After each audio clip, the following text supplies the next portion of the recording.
नमस्कार। आज आपका स्वागत है हमारे चैनल हिंदी न्यूज़ जंक्शन धर्म पे।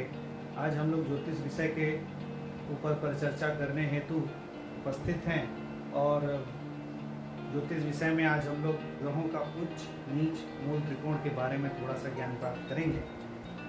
ग्रह उच्च का भी होता है, नीच का भी होता है। इसका तात्पर्य क्या है ये पहले जानना पड़ेगा।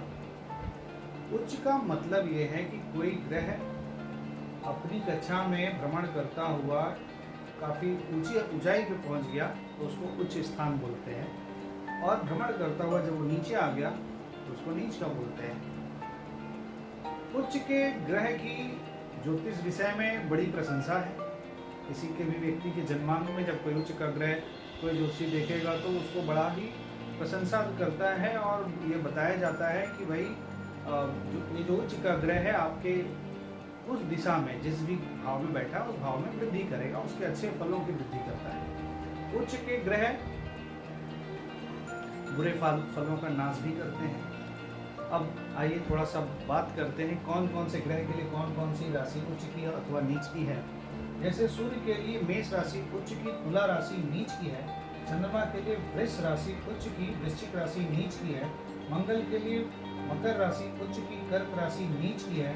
बुध के लिए कन्या राशि उच्च की, मीन राशि नीच की है। गुरु के लिए कर्क राशि उच्च की और मकर राशि नीच की है। शुक्र के लिए मीन राशि उच्च की और कन्या राशि नीच की है। और शनि के लिए तुला राशि उच्च की और मेष राशि नीच की है। इसी प्रकार से स्वग्रही की संज्ञा हमने पिछले वीडियो में बता रखी थी कि सूर्य सिंह राशि में, चंद्रमा कर्क राशि में स्वग्रही है, मंगल मेष और वृश्चिक राशि में स्वग्रही है, बुध मिथुन कन्या में स्वग्रही है, गुरु धनु मीन में स्वग्रही है, शुक्र तुला और वृष राशि में स्वग्रही है, और शनि मकर राशि और कुंभ राशि में स्वग्रही है। इसके अलावा तो ये स्वग्रही और उच्च के विचार हुए। इसके अलावा एक और संप्रत्यय है जिसको कि मूल त्रिकोण का नाम दिया जाता है।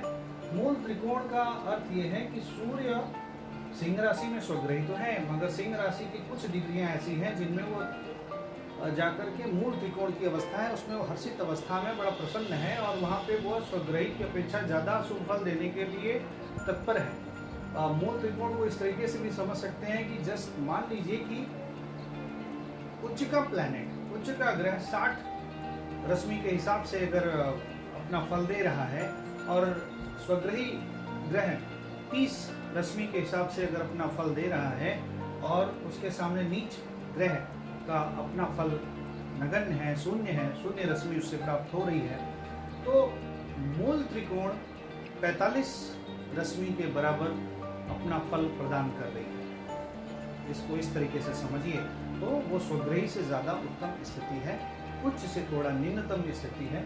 तो इसी प्रकार से सूर्य सिंह राशि में 1 से 20 डिग्री के बीच में, चंद्रमा वृष राशि में 4 से 30 डिग्री के बीच में, मंगल मेष राशि में 1 से 12 डिग्री में, बुध कन्या राशि में 16 डिग्री से 25 डिग्री के बीच में, गुरु धनु राशि में 1 डिग्री से 10 डिग्री के बीच में, शुक्र तुला राशि में 1 डिग्री से 15 डिग्री के बीच में, और शनि कुंभ राशि में 1 डिग्री से 20 डिग्री के बीच में मूल त्रिकोण की अवस्था में है।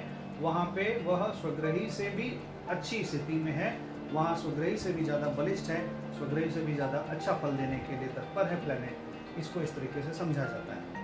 इसी प्रकार से अभी उच्च नीच के बारे में हमें आपको बता रहे थे कि देखिए ये जियोसेंट्रिक अप्रोच है। जियोसेंट्रिक अप्रोच में अगर हम लोग कोई भी व्यक्ति जमीन पे खड़ा है और ग्रहों को देखना शुरू करेगा तो उसको सबसे नज़दीक में चंद्रमा दिखता है। चंद्रमा की कक्षा पहले दिखती है, फिर शुक्र दिखता है, फिर बुध दिखता है, फिर सूर्य दिखता है, फिर मंगल आता है, फिर गुरु आता है, फिर शनि आता है, और शनि सबसे दूरस्थ है।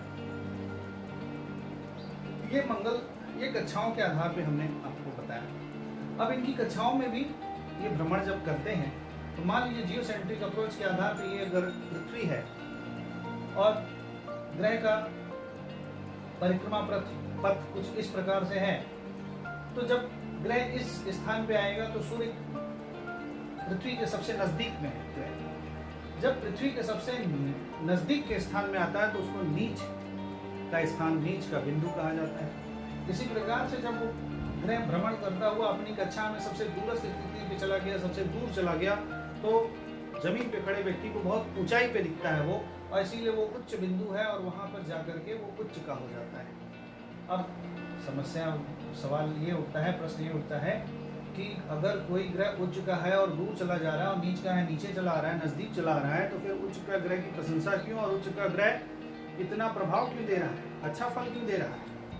तो इसके बारे में अलग लोगों का, अलग अलग ज्योतिषियों का अलग अलग मतांतर हो सकता है। हमने जो गुरुओं से अपने सीखा है और वो यही है कि जिस प्रकार से फोकस किया जाता है एक लेंस को धूप में और कागज को विझला देता है वो लेंस, उसी प्रकार से जब ग्रह उच्च की अवस्था में जाता है तो एक राशि में ज़्यादा समय व्यतीत करता है, वो बहुत दूर है, उस राशि में उसने अपना समय व्यतीत ज़्यादा किया है, उसका प्रभाव बढ़ जाता है।